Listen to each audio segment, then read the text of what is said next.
प्रिय विद्यार्थियों नमस्कार। आज हम संरचना या प्रयोग के आधार पर क्रिया के भेद पढ़ने जा रहे हैं, क्योंकि हमने पहले क्रम के आधार पर क्रिया के भेद पढ़ लिए थे, काल के आधार पर क्रिया के भेद पढ़ लिए थे। आज हम पढ़ने जा रहे हैं संरचना के आधार पर क्रिया के भेद। संरचना का मतलब रचना की दृष्टि से या प्रयोग की दृष्टि से कैसे कैसे प्रयोग करते हैं हम क्रियाओं का निर्माण या रचना संरचना कैसे कैसे होती है।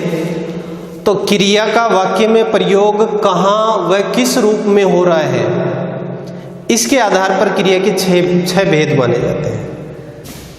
क्योंकि क्रिया का प्रयोग अलग अलग जगह अलग अलग स्थिति में होता है और क्रिया का निर्माण भी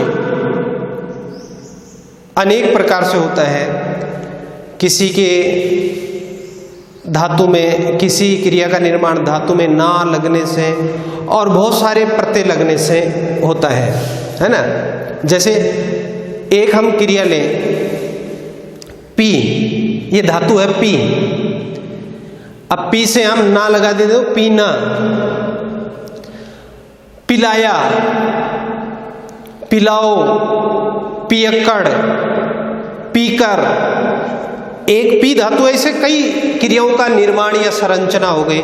जैसे खा धातु है, खा में ना लगा दे, खाना। खाओ, खिलाओ, खिलाकर, खिलाया, खिलाना। अनेक प्रकार की क्रियाएं जैसी आवश्यकता होगी उसी के अनुसार हम क्रियाओं का निर्माण कर लेते हैं। अब ये कैसे कैसे होता है, इसका प्रयोग कहाँ कहाँ पर किस किस रूप में होता है, इस आधार पर क्रिया के मुख्य रूप से 6 भेद होते हैं। अलग अलग व्याकरणों में अलग अलग एक्सपर्ट हैं, उसके अलग अलग भेद बताते हैं, लेकिन ये 6 भेद हैं जो मुख्य भेद हैं। इसको हम पढ़ेंगे। पहला है सामान्य क्रिया। संस्कृत धातु में ना प्रत्यय जुड़कर जो क्रिया रूप बनते हैं उसे सामान्य क्रिया कहते हैं। ना लगा दे, किसी भी संस्कृत की धातु में ना लगा दे तो वो क्रिया का रूप बनता है, वो सामान्य क्रिया होती है। सामान्यतः सामान्य क्रिया एक ही होती है। वाक्य में सामान्यतः एक क्रिया होती है, वह सामान्य क्रिया की श्रेणी में रखी जाती है। एक ही क्रिया होनी चाहिए, क्योंकि एक वाक्य में बहुत सारी क्रियाएं भी हो सकती हैं, लेकिन जिस वाक्य में एक क्रिया होती है या एक धातु से बनी क्रिया प्रयुक्त हो रही है उसको हम सामान्य श्रेणी में रखते हैं। जैसे खाना, पीना, दौड़ना, खेलना, कूदना, उठना, बैठना, नहाना, धोना, ये सब क्रियाएं हैं, तो इनको हम सामान्य क्रिया की श्रेणी में रखते हैं। दूसरी है संयुक्त क्रिया। अब नाम से ही पता चल रहा है संयुक्त। संयुक्त का मतलब जोड़ना, एक जगह करना। जब 2 या 2 से अधिक भिन्न अर्थ देने वाली, 2 या 2 से अधिक भिन्न अर्थ है, अलग अलग अर्थ है ना, का मेल हो जाता है, उसे संयुक्त क्रिया है। 2 से अधिक अर्थ देने वाली क्रियाएं एक साथ में आए वाक्य में, एक साथ वाक्य में एक से अधिक क्रियाएं आ रही हैं और वो अलग अलग अर्थ दे रही हैं, उसको हम संयुक्त क्रिया में रखेंगे। जैसे अतिथि आ गए, आ गए ये क्रिया, स्वागत करो ये दूसरी। तो आ गए यहाँ मुख्य क्रिया है और करो यहाँ सहायक क्रिया है। एक मुख्य क्रिया के साथ में सहायक क्रिया अनेक हो सकती हैं। जैसे वह खा पीकर पढ़ने लगा और सो गया। वह खा पीकर पढ़ने लगा और सो गया। तो खाना, पीना, पढ़ना, सोना, कई क्रियाएं एक साथ में आ गई और अलग अलग अर्थ दे रही हैं। तो ऐसी क्रियाएं जहां पर दो भिन्न अर्थ देने वाली क्रियाएं एक साथ में आती हैं। जैसे नेताजी भाषण देते हुए हंसने लगे, नेताजी भाषण देते हुए हंसने लगे। तो भाषण देना क्रिया, हंसने लगे, ये तीन क्रियाओं का मेल हो रहा है। तो जहां दो भिन्न अर्थ देने वाली या जो भिन्न भाव देने वाली क्रियाएं एक साथ में, एक भाव नहीं होना चाहिए ना, एक भाव नहीं हो, अलग अलग अर्थ देने वाली क्रियाएं होंगी तो ही संयुक्त क्रिया की श्रेणी में रखी जाती है। इसमें एक मुख्य क्रिया होती है और सहायक क्रिया अनेक हो सकती हैं। वाक्य के अनुसार सहायक क्रिया अनेक हो सकती हैं। फिर तीसरी है नाम धातु क्रिया। नाम धातु क्रिया क्या होती है? संज्ञा, सर्वनाम और विशेषण शब्द, संज्ञा, सर्वनाम और विशेषण शब्द जब धातु की तरह प्रयुक्त होते हैं। धातु क्या होते हैं? क्रिया का मूल रूप धातु होता है। जैसे खा है, ये मूल रूप है, धातु है। पढ़ है, ये धातु है।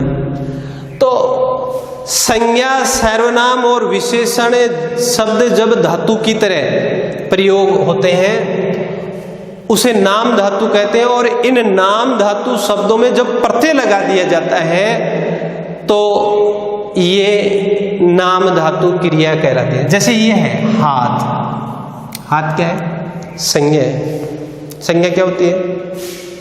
किसी के नाम को संज्ञा कहते हैं। या विस्तृत इसकी परिभाषा बताएं तो किसी व्यक्ति, वस्तु, जाति, दशा, दिशा, स्थान के नाम को संज्ञा कहते हैं।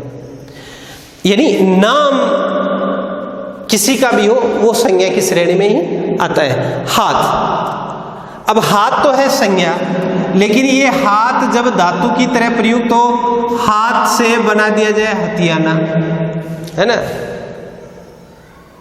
जैसे किसनाराम ने मंगलाराम की जमीन अथियाली। अब हाथ तो संज्ञा है, लेकिन अथियाना क्या हो गया? क्रिया का काम कर रही है। तो ये संज्ञा से क्रिया बनी है। जो क्रिया संज्ञा से बनती है वो नाम धातु क्रिया कहलाती है।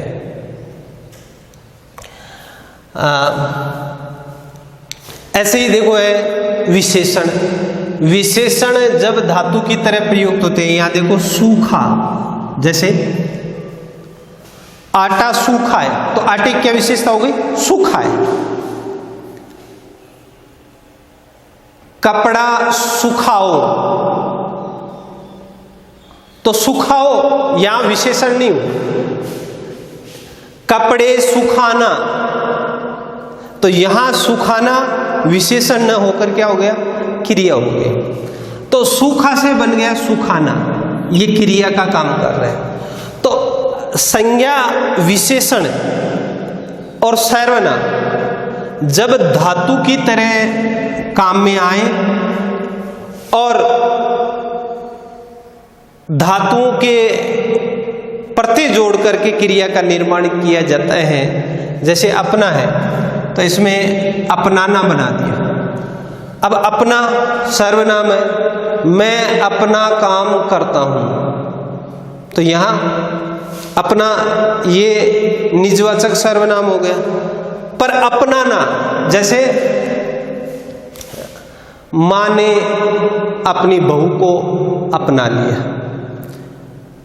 या बड़े भाई ने छोटे भाई को फिर से अपना लिया। तो यहां अपनाना ये धातु की तरह प्रयोग होकर इनके प्रत्यय लगा दिया और ये क्रिया का निर्माण हो गया।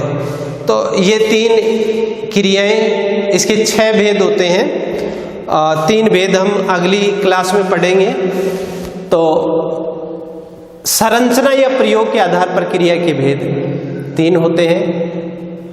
और क्रिया, संरचना, रचना कैसे हो क्रिया की, और कहाँ पर किस रूप में प्रयोग हो रहा है इसके आधार पर 6 भेद होते हैं। सामान्य क्रिया, जब धातु में ना प्रत्यय जोड़ करके क्रिया का रूप बना दिया जाता है, या जहाँ वाक्य में सामान्यतः एक क्रिया आती है वो सामान्य क्रिया की श्रेणी में आती है। खाना पीना दौड़ना खेलना ये क्रियाएं सामान्य श्रेणी में है। संयुक्त क्रिया, नाम से ही पता चल रहा है, जहाँ 2 क्रियाएं एक साथ में हो आए या 2 भिन्न अर्थ देने वाली क्रियाओं का मेल हो एक जगह आए, वो संयुक्त क्रिया कहलाते हैं।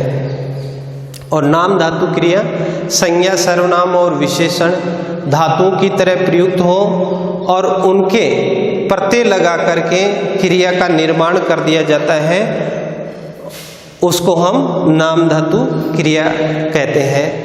आज का वीडियो इतना ही। अगली ऑनलाइन क्लास में हम इसके अगले भेद को पढ़ेंगे। जय हिंद, जय भारत, धन्यवाद।